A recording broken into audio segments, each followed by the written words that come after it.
Saludos a todos ustedes. Hoy, martes 18 de agosto, 19. Perdón, 19, doctor, sí es cierto. Martes 19 de agosto, me está corrigiendo ya el doctor Eduardo Bazán. Martes 19, martes de salud. Los saluda Ricardo René del Río Manríquez con el gusto de siempre, desde Luis Donaldo Colosio, entre Guillermo Prieto y Cerdán, aquí en La Paz. Bueno, pues se encuentra con nosotros el médico ginecólogo obstetra, doctor Rogelio Eduardo Bazán. Amigo, los saludo con el gusto de siempre. Buenos días, caballero. Querido, ¿cómo ha estado? Bien, Gracias bien, por la bendito. invitación. A la orden, ya sabe. Bueno, 19 de agosto 2025, arrancamos con este tema que hemos estado anunciando desde el día de ayer, que se llama el control prenatal. Así que vamos a entrar en materia directamente con el doctor. Doctor, bienvenido. ¿Qué es el...? Muchas gracias. Bueno, control prenatal, ¿qué significa o qué pretende? Que una paciente que pues busca tener un buen embarazo, un buen desarrollo de su bebito, necesita acudir al médico de su confianza para que vigile bien cómo se va desarrollando este bebé. Yo ahorita quiero comentar que ahorita la mercadotecnia está publicitando mucho las pruebas de embarazo rápidas. Eso nada más detecta una hormona que se llama gonadotropina, pero no nos implica la certeza de que haya un embarazo o no. La certeza de haber un embarazo tiene que ser mediante un estudio de ultrasonido. Si usted tiene un retraso de una semana en su presentación de su menstruación, siendo usted con antecedentes de reglar regularmente, no vaya y se haga exámenes rápidos. Espérese una semana, acude a su médico de confianza y su médico de confianza, si tiene un suficiente entrenamiento en base a hacer un buen estudio de ultrasonido, va a hacer un estudio vaginal donde va a ver su útero y va a determinar si hay un saco gestacional o no, porque también tiene que descartar que pueda ser un embarazo fuera del útero. Entonces, una prueba de embarazo rápida nada más nos determina una hormona que es la que va a dar el tejido que va a formar la placenta, pero no nos dice la localización. Entonces, quiero que quede eso bien claro para ustedes, jóvenes. No se hagan pruebas rápidas de embarazo, acudan a su médico de confianza y en base a un buen estudio de ultrasonido van a ver si hay un saco gestacional o no. Que si no lo encuentro en esa semana, yo les sugiero a mis pacientes, no hagas nada, nos vemos en una semana, 10 días sin ningún costo y tenemos que determinar la presencia del saco gestacional dentro del útero o fuera del útero. Porque ahorita hay mucha gente que dice, es que doctor, ya tuve 2 abortos. Le digo, bueno, ¿y cómo fue que tuviste? Fue un aborto espontáneo y me dijeron que todo estaba bien, que no me necesitaban hacer nada. Le digo, ¿y cómo fue que se cercioraron que realmente estuviste embarazada? Porque había un estudio de ultrasonido previo donde se había visto el saco gestacional dentro del útero, o porque el tejido que expulsaste, el patólogo lo revisó y dijo que ahí había vellosidades coriales o restos de embrión. Si no, no tiene certeza, población femenina, de que hubo un embarazo y que ese fue abortado. Ahora, es bien importante que tu médico de confianza te haga una historia clínica llamada anamnesis, donde va a interrogarte sobre antecedentes heredofamiliares, si tienes riesgo de familiares diabéticos, con malformaciones congénitas, para que tú te pongas más acucioso en tu vigilancia. Antecedentes personales, hay gente que omite decir que es alérgica a la penicilina o que tiene alergia a tal alimento, y a la hora que tú recomiendas la alimentación, o si esta señora tuvo un problema infeccioso, le prescribes ampicilina o penicilina y no te dijo el antecedente de que era alérgica, te estás metiendo en un problema y estás poniendo en gravedad a la paciente. Luego, los antecedentes ginecobstétricos. Es bien importante saber con qué frecuencia la mujer presenta sus ciclos menstruales. ¿Por qué razón? El embarazo normalmente dura de 40 semanas, 38 o 42 semanas, promedio 40 semanas. Siempre y cuando la mujer ovule 14 días después de haber iniciado su periodo menstrual.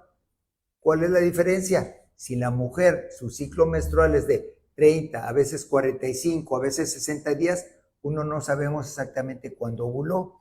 Por eso tenemos que hacer ese interrogatorio. Si su ciclo es irregular, yo les digo de ejemplo, el vuelo de Guadalajara aquí a La Paz dura 2 horas y tu esposo te pidió que fueras al aeropuerto y estás a las 9 y llegas a las 9 y no ha llegado, pues ¿qué pasó? ¿Duró más el vuelo? No, es que a lo mejor salió demorado. Ok, eso es para explicarlo así. Así se lo explico para que la gente me lo entienda de manera concreta. Con El que- embarazo, ay, qué buena sí, analogía, sí. el embarazo no puede durar más de 41 o 42 semanas. Depende de donde empezaste, ¿no? Ok, Exactamente. vamos a recapitular.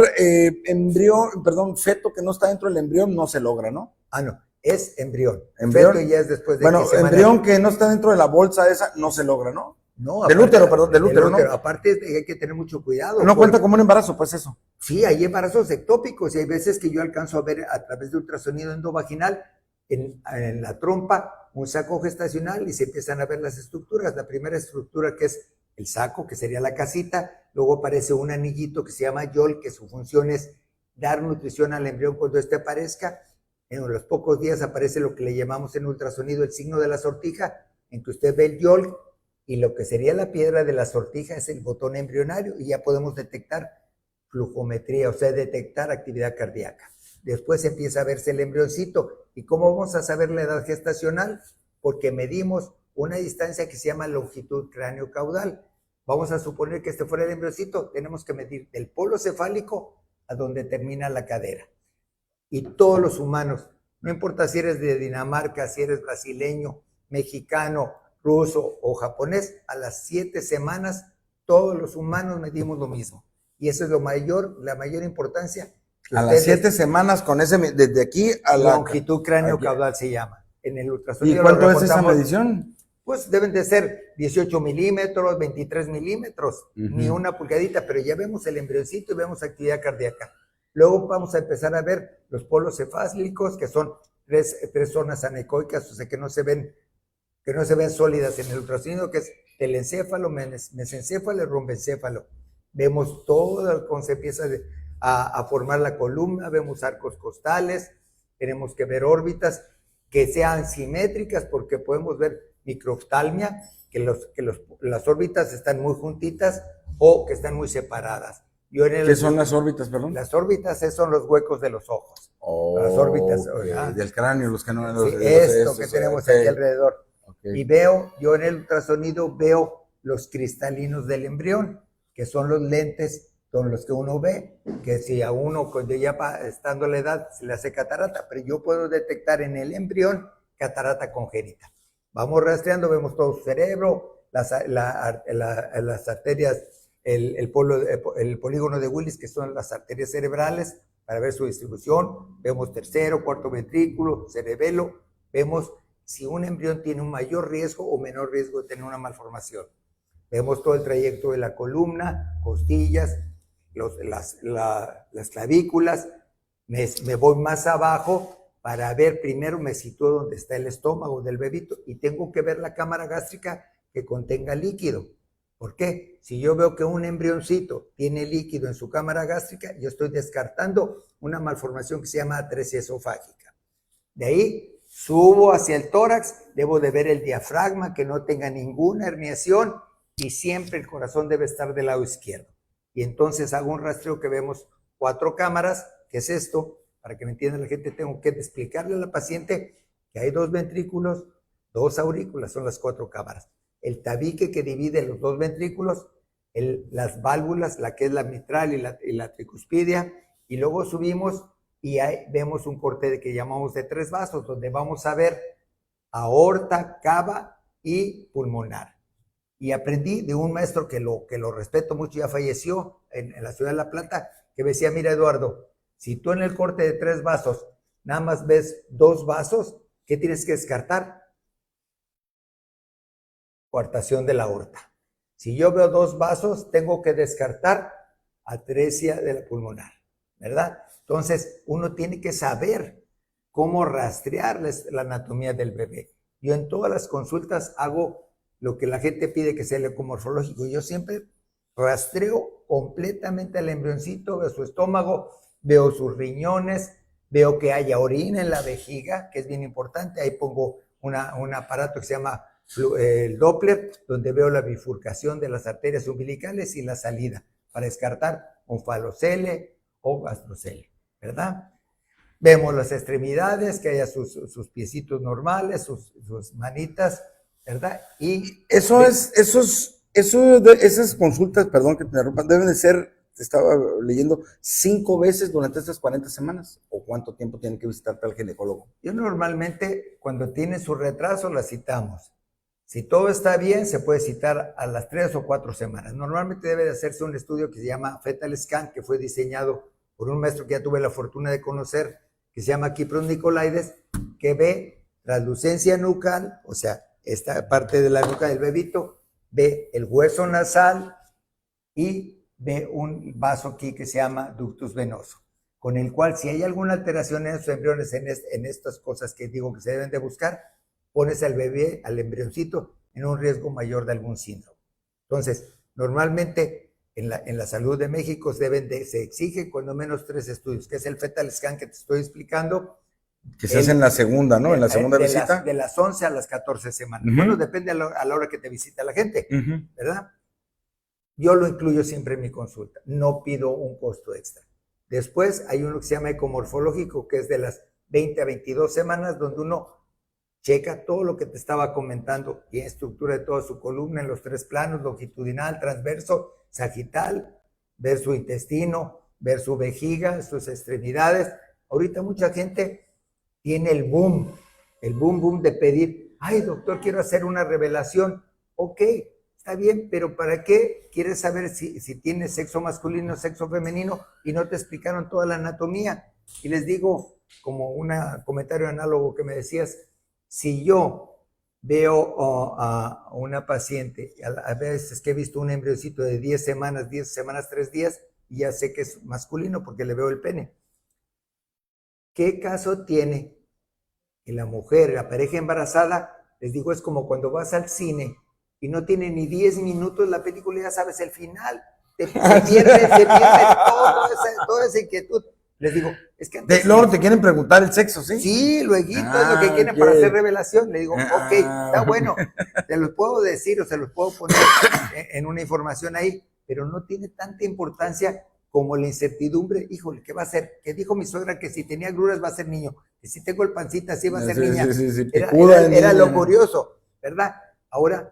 Le pierden el encanto, se le pierde el encanto con la tecnología. Y una noticia que puede durar mucho tiempo, la desechamos en un segundo, pudiéndole darle más. No hay tanta luna de miel, pues. Exactamente. No, bueno. Y luego, ¿qué pasa si la gente que te hizo el estudio te dijo que era mujer y a veces que los testículos descienden hasta las 20, 22 semanas y ya más adelantado? No, es que me dijeron que era mujer y hace revelación con globos rosas ahora, sí. Y sale un niño.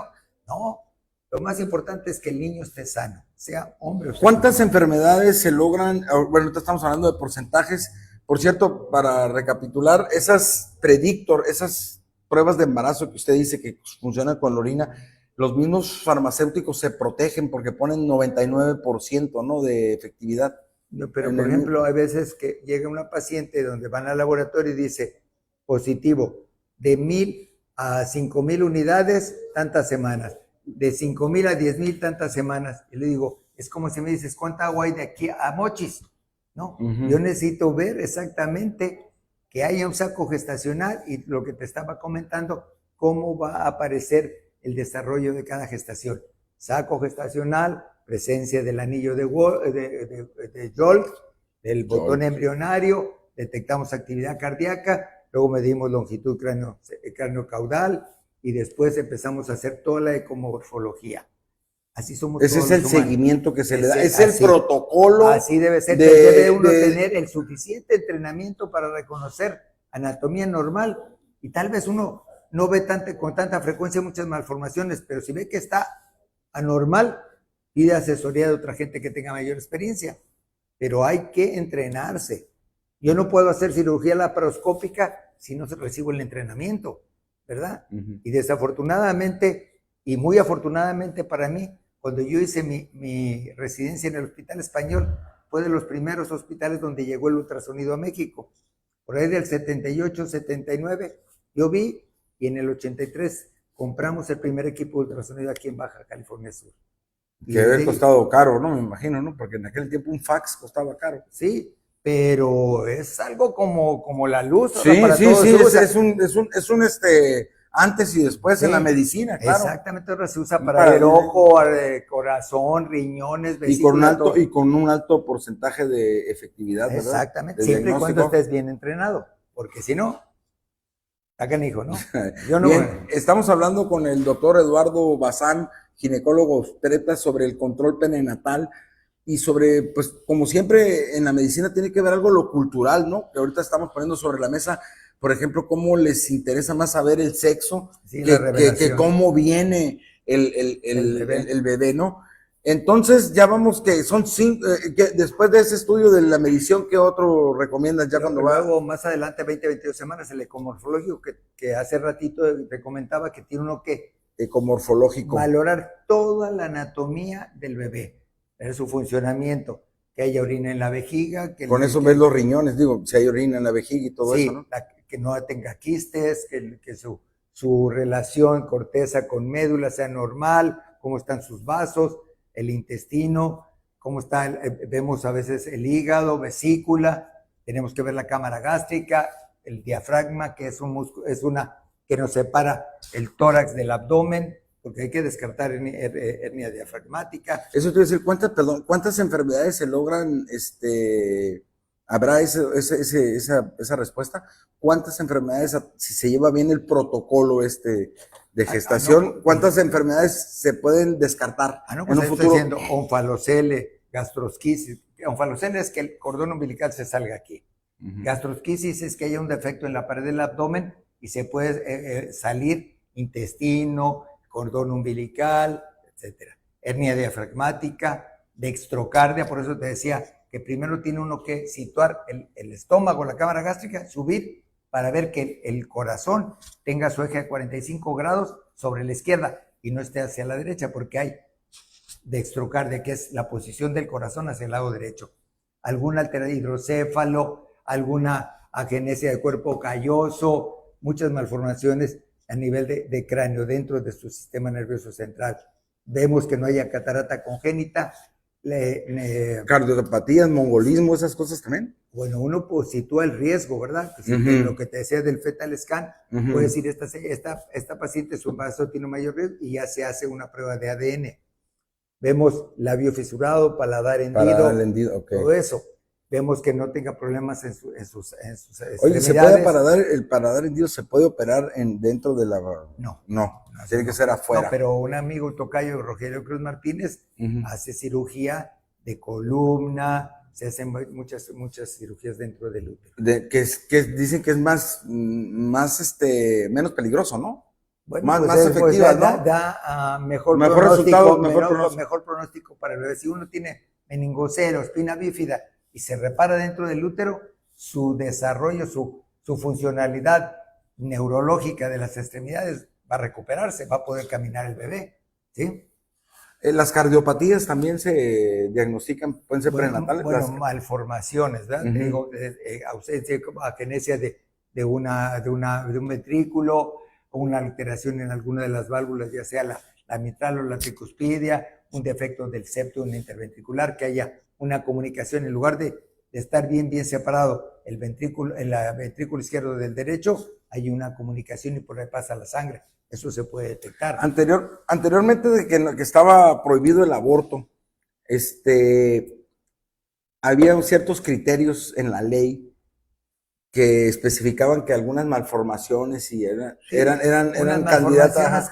¿De cuáles estamos hablando, por ejemplo? De aquellas, ¿no? Neurológico, que no sea compatible con una buena calidad de vida, o bien esas mujeres que sufrieron una violación, que quedaron embarazadas, pero tenían que demostrar, señor, yo acudir al médico, sabe que yo fui sujeto a una violación, entonces se levantaba el acta y entonces estaba permitido. Pero esas malformaciones o sea, por ejemplo, si oye, quiero abortar por alguna malformación, ustedes las podían diagnosticar y certificar de cierta manera para que se pueda. En aquel entonces estoy hablando, ¿no? Voy a poner un ejemplo, una paciente que yo ya la había visto, la veo como a las 11 semanas, veo que tiene aumentada la translucencia nucal, un higroma quístico, líquido en los pulmones, le comento, ¿sabe que tiene usted algún servicio institucional? Es mejor que interrumpa el embarazo, 11 semanas. Ok, te ha tocado ese caso, sí. Vamos, lo mandamos a a la institución, la recibe el jefe de servicio, el radiólogo, y dice, coincidimos con lo que tú tienes, con lo que comentaste. Y piden una otra tercera opinión. Y salen y dicen, no, pues que dijo su médico, médica, que todo estaba muy bien. Ah, pues qué bueno, ojalá que por el bienestar de esa familia yo me haya equivocado. Pero me hablan como cuando ya el bebé iba a tener 21 semanas, dice, ¿qué crees, Bazán? Llegó esta paciente que tú mandaste y viene porque dijeron que su bebito ya se estaba obitando, estaba muriendo. Y aquí llegó obitado. Le digo, ¿y cómo estaba el bebé? Parecía el niño de las llantas Michelin, todo mal formado. Entonces a mí me dieron la razón, ¿verdad? La gente a veces no regresa con uno porque dio una mala noticia. También me pasó hace mucho tiempo un niño que tiene una valva uretral posterior. ¿Qué es esto? Haz de cuenta que esta es la vejiga y aquí es por donde debe pasar la orina. Entonces, si tiene esta válvula que evita que la orina se nos salga inconscientemente, estaba con una malformación, el bebito empezó a retener orina.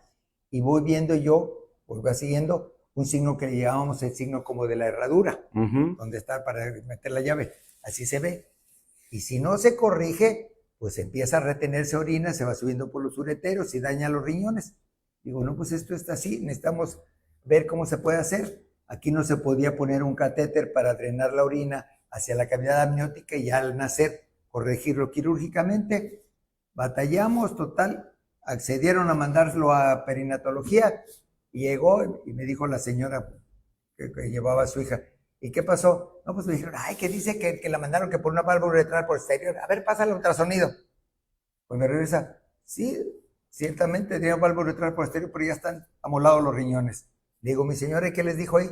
Pues el doctor Bazán me mandó desde hace tantas semanas y no me querían enviar. ¿Cómo es posible? Podía haberse corregido, podía haber tenido una buena vida ese bebé. Entonces, pero hay que recibir entrenamiento. Oye, hubo un tiempo, no sé si tienes registrado, doctor, te estoy hablando de los años 90, finales, mediados de los 90, en que se dieron muchos casos, acefalia se llama, cuando los niños nacen sin cerebro. Acefalia, sí. Sí, pero eso lo puedes detectar a las 10 semanas. Que decían que era como una pandemia de eso. Sí la tienes registrada de ese tiempo, que hubo muchos casos. Puede haber sido alguna cosa viral o no sé, pero eso se detecta. ¿Qué es la cefalia? Es anencefalia, sí. Que no hay la estructura ósea. Se desarrolla el cerebro, pero al rato empieza a licuarse por el líquido amniótico y queda anencefalia. Y nacen esos, sí, pero nacen... mueren a fuerzas. Ah, sí. O sea, primero es acránea, o sea, no tienen cráneo, aunque tengan cerebro. Y luego, conforme va creciendo, como el líquido amniótico empieza a lacerar las estructuras del cerebro, se hacen anencéfalos. Y queda como una cazuela, así se ve el cerebro. Pues, sí, sin el tripero, pues, sin el... Sí. Y forzosamente fallecen esos bebitos. ¿No es muy común esa o sí? Pues es fácilmente detectable. ¿Cuáles son las malformaciones más comunes a los que nos estamos enfrentando hoy en día en pues pueden hacer algún síndrome de Down, un Turner, pero esos tienes que sospecharlos tú con el ultrasonido y los mandas a hacer estudios de ADN, ¿verdad? Okay. Ahora es bien importante la nutrición, vamos a pasar a eso. Yo les digo a la gente, porque ahorita, ¿usted sabe por qué la sal es yodada? No. Porque la sal es yodada. Tiene yodo, pues, sí. O sea. Antes la no sal sabía ni que tenía yodo. Sí, sal yodada. Antes ¿sí? La sal no tenía yodo y en México la población mexicana padecía mucho hipotiroidismo. Entonces se le agregó a la sal yodo y se abatió mucho el hipotiroidismo. Okay. En Chile hay un alimento que está enriquecido con ácido fólico. Allí en Chile no les dan ácido fólico. Aquí, si la gente comiera más vegetales verdes, tuviera suficiente aporte de ácido fólico y no ocuparía estar tomando el ácido fólico. Exactamente. Okay. Ahorita es reglamentario, se exige la ley de salud que tomes ácido fólico. Yo les recomiendo a los pacientes, usted debe de comer 5 alimentos diarios, no 5 veces, 5 alimentos diarios que son leche, sus derivados, crema o queso. Eso cuando están embarazadas, ¿no? Sí, preferentemente leche deslactosada para que tenga un buen aporte de calcio. Segundo, un huevo diario. Del huevo lo más importante es la clara, que es donde va la proteína. Lo blanco. Lo blanco. Usted a lo mejor no le gusta el huevo, pero quítele la yema, haga 2, 3 huevos cocidos, le quita la yemita y lo pone en una ensalada, le pone su lechuga, acelgas, pollito, queso fresco, ya tiene toda la proteína del huevo. Nunca coma la clara cruda porque es mucho riesgo para infecciones, que puede ser salmonelosis. Tercer grupo, los vegetales. Esto es bien importante que la mujer coma vegetales verdes, lechuga, selgas, espinacas, ejote, calabaza. Ahí es donde va el ácido fólico. Cuarto grupo, la fruta. La fruta que hay que comerla porque la cáscara es donde va la fibra y las vitaminas. El quinto grupo, las carnes. Les recomiendo carnes blancas. Pollo sin cuerito porque es puro colesterol. Pescado. Si comen carne roja, que le quiten el cuerito. Eviten comer chorizo, chicharrones, escabeches, comidas enlatadas, sopas Maruchan, y no pueden comer ceviches. Pueden comer mariscos, pero que sean cocinados, nada crudo. Okay. Ahí sí que te echas unas almejitas de chocolate, son bien ricas, pero puedes tener más riesgo de tener una salmonelosis o una infección, o los ostiones o cualquiera, ¿no? Entonces, actividad física. Yo les digo, usted puede hacer todo. Nada más evíteme 3 cosas. Nada que le fatigue. Nada que requiera un esfuerzo mayor, ni nada que sea violento. No, es que ¿cuánto? Sí puedes caminar. Si yo le digo, camina 10 minutos, ay doctor, si yo competí en el maratón, 10 minutos no es nada, pero yo no sé qué tanta actividad estás acostumbrado a hacer. Entonces, si estás caminando, te puedes ir hasta Pichilín, te fatigas, descansas y sigues caminando. Nada que sea violento. Pues es que voy al gimnasio, de alto impacto, pesas y eso no. Strom, sí, puedes hacer caminato o bicicleta. Levantar pesas y eso no puede ser. No. Y nada que sea violento, nada que fatigue, ni nada. A veces, ¿puedo ir a la playa? Sí. ¿Me puedo subir en una panquita? Yo preferiría que no. Usted se puede meter al mar, te puedes meter a la alberca. Pero si te subes a una panquita y vas a ver los dobos, los delfines, y de repente pasa una embarcación grande, puede ser un oleaje, te resbalas, te caes y eso puede desprender la placenta. Ah, qué bueno que toque eso. En el ultrasonido uno también tiene que definir dónde está la localización de la placenta, ¿verdad? Y qué tanta penetración tiene. ¿Por qué voy a puntualizar eso? Una placenta previa, vamos a poner aquí que este es el útero y este es el cuello del útero. La placenta debe estar situada hacia el fondo, porque a la hora que vienen las contracciones se abre el cuello y no podría salir primero la placenta, ¿verdad? Hay unas que son placenta previa que están cerquita del cuello, una que son previa parcial que cubre parcialmente la mitad del orificio y hay una que está en el puro centro, cubre todo. Esa tiene que ser diagnosticada para informar a la paciente de los riesgos. Puedes tener vida sexual, nada más ten cuidado. Si tienes algún manchadito de sangre, te pones en calma.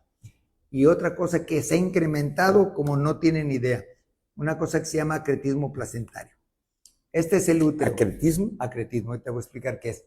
La pared del útero tiene ciertas capas, ¿verdad? La placenta se va a pegar aquí, en la primera. Es como yo les digo, haga de cuenta que esa lámpara tuvo usted que fijarla a la losa. Si desprendemos esa lámpara y queremos poner otra en el mismo lugar, tenemos que penetrar un poquito más la losa. Esa sería la segunda placenta si es que te hicieron una cesárea. Ah, es que no, una tercera cesárea. Quitas esa lámpara y tienes que perforar mucho más la losa. Ajá. Y hay veces que llega a rebasar, a perforar toda la pared del útero, y hay veces que va de vejiga e intestino y es de mucha gravedad. Por eso nomás las mujeres se dice que 3 cesáreas pueden aguantar. Pues de preferencia que tengan partos. ¿Por qué? Esa es la vía natural. Yo les digo, mija. Usted está a favor del parto natural. Esa es la vía natural. Tú no comes con sonda. Te dan tienes un organismo, una boca para que puedas comer. Las mujeres tienen un canal de parto para que por ahí pueda salir el bebé. Tiene que ser atendido de manera correcta. En Estados Unidos es muy rara una cesárea, ¿estás de acuerdo o no? Sí. Casi son puros partos, ¿no? Ajá. Pero aquí en México es muy raro un parto natural. Las cesáreas son las que rifan. ¿Por qué? ¿Por qué?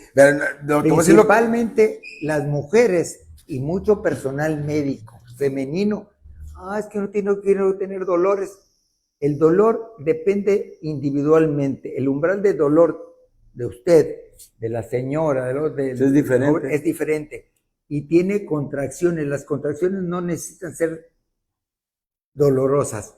Y tienes el recurso de un bloqueo para que tienes 5 o 6 centímetros, sí, y estás consciente, te pide el médico que puje. Lo que yo estoy en contra es de una maniobra que se llama Christeller, que está ya la señora, está así la cabecita a punto de perinear, y el médico, pújele, y te empieza. Entonces, ¿qué pasa? Se la cera, ¿verdad? Es como si tú te pones una camiseta, es así, la vas a romper.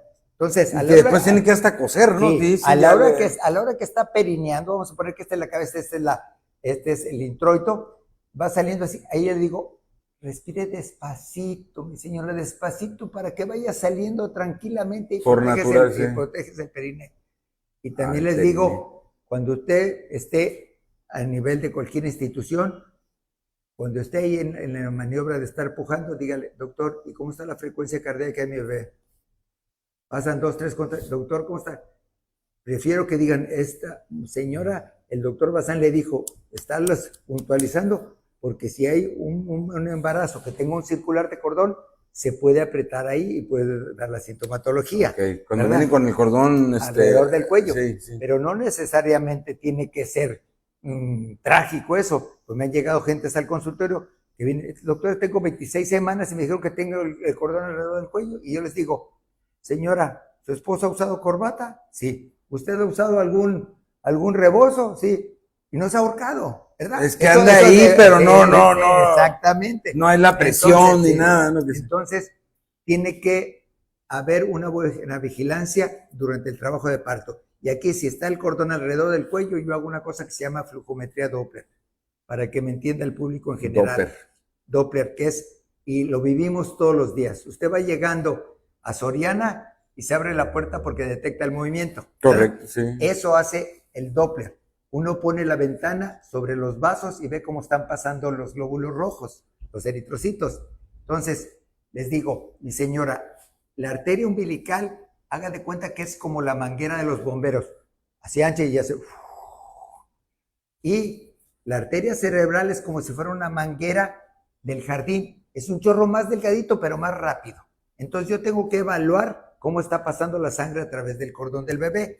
Si yo veo que como que están pisando la manguera, veo que se está acodando y está disminuyendo el flujo, pero todavía el cerebro mantiene su flujo normal. Si eso persiste, ¿qué va a hacer la arteria cerebral? Va a abrirse un poquito para preservar una buena oxigenación del cerebro, de los riñones, del corazón. Cuando está eso, así de que disminuye el flujo de la arteria umbilical y hubo vasodilatación de la arteria cerebral, caray, se dice flujo reverso. Necesitas interrumpir ese embarazo porque si no se va a morir. ¿Ah? Entonces necesita uno saber se va a morir el bebé. Al bebé. Saber cuándo tienes que interrumpir un embarazo en base a la flujometría Doppler. También nos sirve para valorar cómo está su irrigación, para saber si el niño, pues cada 4 semanas que se citan debe tener un patrón de crecimiento. Si a las 25 semanas pesaba, no sé, 850 gramos, y llega a las 29 semanas 920, no creció. Entonces tiene uno que saber detectar eso, y eso se hace en base al estudio de ultrasonido, ¿verdad? Ok. Entonces es bien importante. ¿Qué íbamos? Bueno, vamos a pasar a ver si hay preguntas. A ver, Felipe, ayúdame. Preguntas importantes. ¿Qué es? ¿Cada cuánto se debe cubrir? Eso ya lo dijimos. ¿Cada cuánto se debe cubrir una mujer embarazada? Revisión médica, dijimos que 5 veces. Cada 4 semanas. Primero se hace cuando tienen un retraso, se hace el diagnóstico de embarazo. Si no vemos que ya está el embrión, se le solicita en 2, 3 semanas. Luego a las 11 semanas, entre las 11 y 14 semanas, se tiene que hacer el fetal scan. Después algo que es obligatorio, 20, 22 semanas, que es el ecomorfológico. Y hacer flujometría Doppler, valorar cómo va el crecimiento, ¿verdad? Y siempre debemos de tomar, porque pasa que, es que doctor, ¿se está grabando? Sí. Sí, pasa que fui a esta institución o a tal lado y me dijeron, no, es que tienes tantas semanas. Le digo, mi señora, usted lléveles el primer ultrasonido que se le hizo, el que le hice yo o el que le hizo cualquiera. Si usted en abril tenía 8 semanas, pues ahí no, nada más tienen que contar cuántas semanas se debe tener el bebé, no contar ahorita a cuánto equivale. ¿Por qué? Porque si su esposo y yo hubiéramos nacido el mismo día, hay diferencia en cuanto a talla, peso, etcétera. Sí. Pero a las 8 semanas éramos igualitos, ¿verdad? Entonces, siempre dele mayor valor al primer estudio de ultrasonido, sobre todo donde se midió la longitud cráneo-caudal. Oye, y cuando son gemelos ahí, ¿cómo actúa? Que vienen dos bueno, los estudios ahí. tiene uno Y que- he tenido muchas veces que hay unos que le ganan al otro, es verdad eso. la Es, transfusión intraútero. ajá. Es que uno tiene que valorar cómo está la placenta. Si es una placenta para cada uno o es una placenta para los dos. Que es lo que son gemelos y cuates, ¿no? Sí, puede ser. Ajá. Entonces hay una que, esta es la placenta. Si tiene signo que se llama lambda, es una placenta bicorial. Si es una sola placentita y tiene aquí apenas un tallito, es monocorial. Y puede ser monoamniótico o biamniótico, o sea que tenga un solo bolsa de amnios o que tenga dos, ¿verdad? ¿Hasta cuánto te ha tocado ver ahí? Pues ¿Quintillizos, hasta triates? ¿no? Hasta un trillizo. Trillizos te ha tocado ver, 3. Sí. Qué raro, ¿no? Sí. Pero, pues, o sea, hay veces que ponen fertilización in vitro y ponen 2, 3 embrioncitos y puede ser más. ¿Ya? Oye, voy a aprovechar que estás aquí. El otro día tengo una amiga que es muy moderna y dice que ahora en Estados Unidos tú puedes escoger, pues, de acuerdo a bancos de semen, colores de ojo, altura. ¿Es correcto eso? Para las personas que se dicen... Puede incrementarse la posibilidad, ¿verdad? ok. Pero de que Sí, pones pues, el semen de DiCaprio, DiCaprio. ¿verdad? Pero también interviene en los cromosomas de la mujer. Claro. Los cromosomas femeninos son 2X. O sea, no es una garantía, no, pues. Son 2X. Y los cromosomas del hombre es XY, ¿no? una X y una Y, Sí. ¿verdad? Si una mujer siempre tiene que poner el cromosoma X y se une al esperma que lleva el cromosoma X, va a salir mujer. Si el que une es el esperma que lleva el cromosoma Y, entonces va a salir un producto masculino, ¿verdad? Ok. Pero bueno, de hecho, ahorita llego, perdón que te interrumpa, porque no se me... Llego también a un tema por ahí, había una espuma que se ponía antes de tener relaciones sexuales la mujer, que era alcalina para que los sémenes... Esto es para tener varón más que hembra.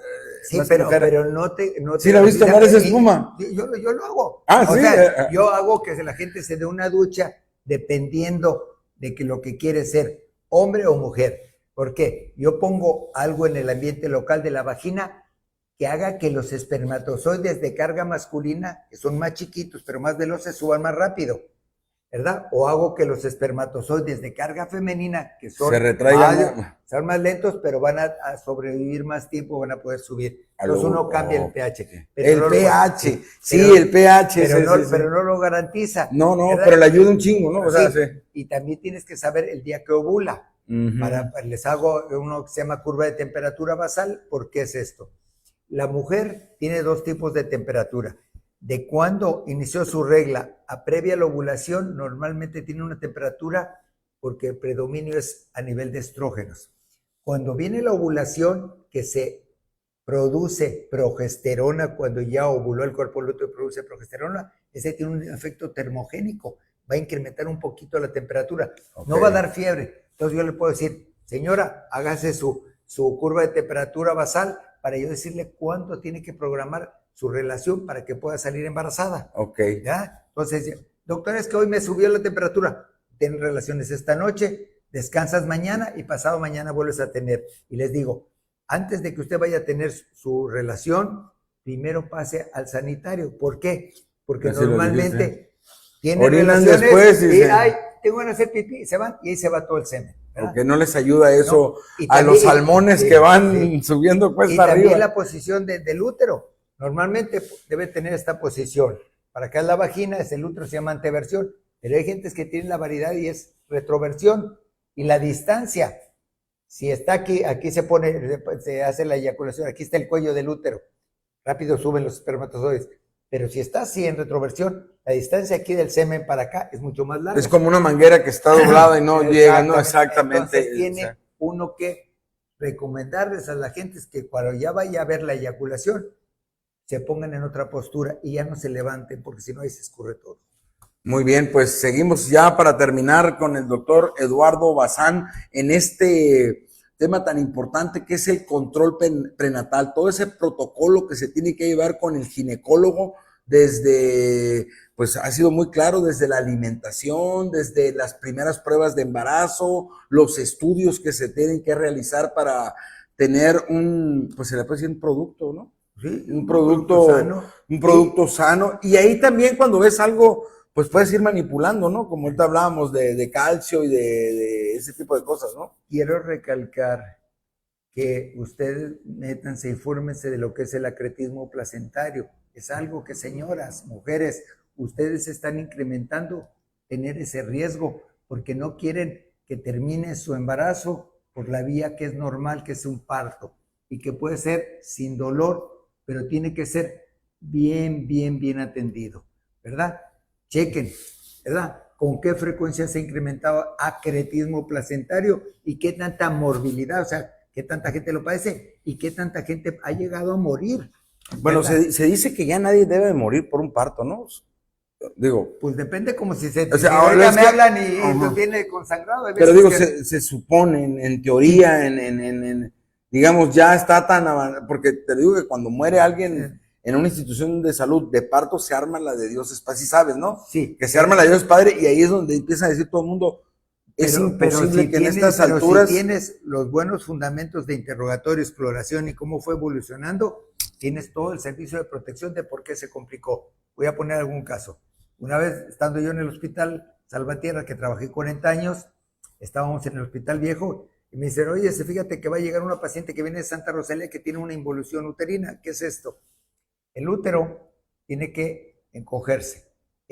Se volteó y se expuso a través de la vagina. Como una bolsa al revés. Al revés, salió así, ¿verdad? Y entonces llegó y dice, ahorita para que, le dije al que iba a tomar el turno, aguántame, yo ahorita vengo, voy al liste y ahorita regreso aquí, porque a mí nunca me había tocado ese caso. Cuando llega, no, pues que vamos a operarle, vamos a jalar el útero por arriba, tranquilo.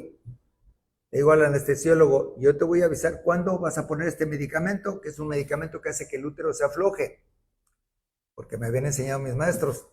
Entonces, ya está listo, estaba la señora así en posición como para parir, pónsela. Le ponen y el útero empieza a aflojarse y entonces yo con mi puño empiezo a meter el útero como iba. Ya cuando está dentro, le digo, ahora sí ponle este otro medicamento que sirve para que se contraiga el útero. Ya se lo pone, que es lo que hace normalmente en las contracciones, se contrae y a sacar la mano. Poquito a poquito la mano, se acabó el problema. ¿Verdad? Entonces eso es bien importante, saber obstetricia. Obstetricia. También me decían algunos de los residentes, doctor, ¿puedo hacer esta cesárea porque viene pélvico, que viene sentado? Sí, y le decía yo al residente, nada más dime técnica de cesárea, de atención de parto pélvico, gran extracción podálica. Doctor, pero si va a ser cesárea. Pues sí, pero también tienes que saber cómo vas a sacar una mano, cómo vas a sacar la pierna. Tienes que saber cómo está el bebé. Claro. Y para que entiendas la diferencia, ¿cómo crees que uno puede reconocer con las manos, sin estar viendo dentro del útero, qué es una mano o qué es un pie? La mano es así y el pie es así. La mano es así, tú la tocas. Y el pie, estás tocando el talón es una escuadra, ¿no? Exactamente. Entonces, a la hora que metes, esta es mano, no lo puedo jalar de ahí porque se te va a atravesar más. Entonces tienes que sacarlo de los piecitos, rotarlo, sale un hombro, sale el otro hombro y ahí está. Eso es ginecobstetricia. Sí, obstetricia es saber atender los partos. Y ese fue mi examen de segundo año de residencia. A ver, pasan, Eduardito, a ver, dime, gran extracción podálica. Pues meto esto, hago esto. Listo. Se te da, tienes el don. Bueno, vamos a recapitular. Aquí dice que los 5 cuidados prenatales es elaborar un plan para su vida reproductiva. Sí, tienes que estar bien alimentada, ¿verdad? Aumentar la ingesta diaria de ácido fólico, sí, con vitamina B, al menos 400 microgramos. Pues ahorita hay algunas, las farmacias ya dan algunas vitaminas que ya vienen con, no sé específicamente cuánto. Algo importante, asegurarse de tener las vacunas al día. Así más o menos debes de vacunarse alrededor de las 20 semanas, se pone la vacuna triple que te va a proteger del tétanos. Tétanos, la triple que le llaman, ¿no? La triple. Control de la diabetes y otras afecciones médicas, ¿no? Aquí desde que uno está haciendo el interrogatorio, pues que mi papá es diabético, un hermano salió diabético, y le ves un poquito obesa a la señora, tienes que pedir una química sanguínea. Sale 115, 120, pides hemoglobina glicosilada, que ¿qué es? Ves cuánto ha manejado de azúcar en los últimos 90 días.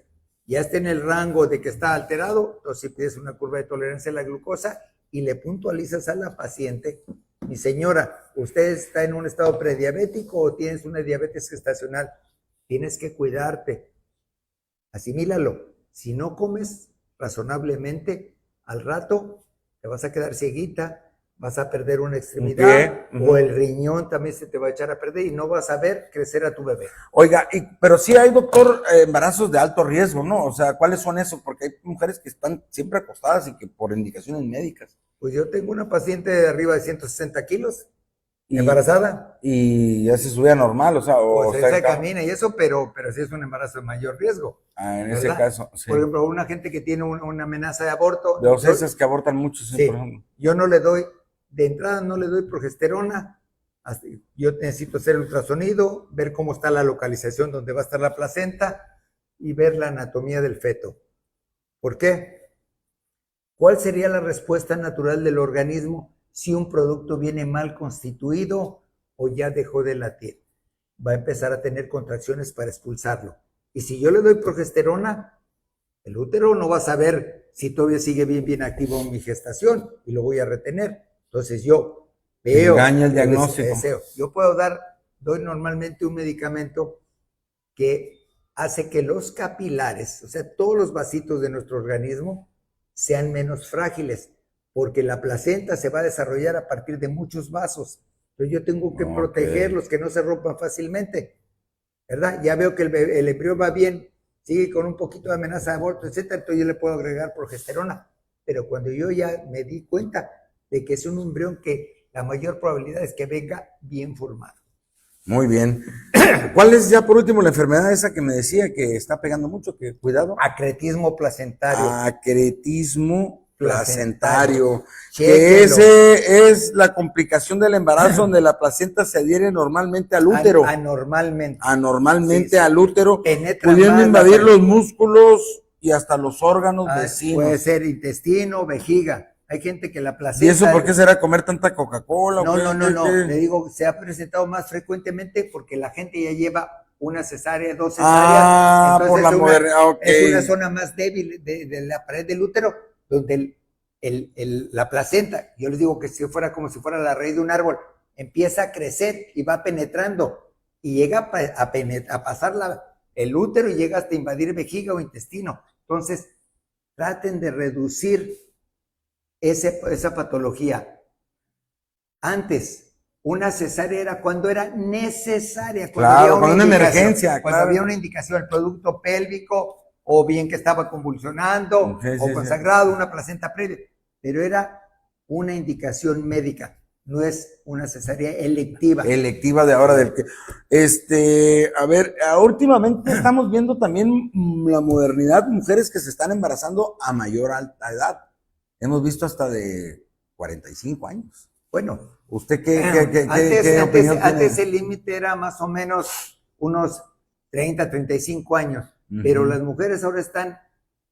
Hasta 50, ¿he visto? Sí, pero están poniéndose a estudiar más, llegar a una carrera, y entonces han desfasado su vida reproductiva. Correcto. Y tenemos la tecnología para poder detectar alguna anomalía. Sí, ¿verdad? A esto caigo en la pregunta, una mujer que debe de 45 a 50 años que está embarazada, pues debe llevar más estos protocolos, más...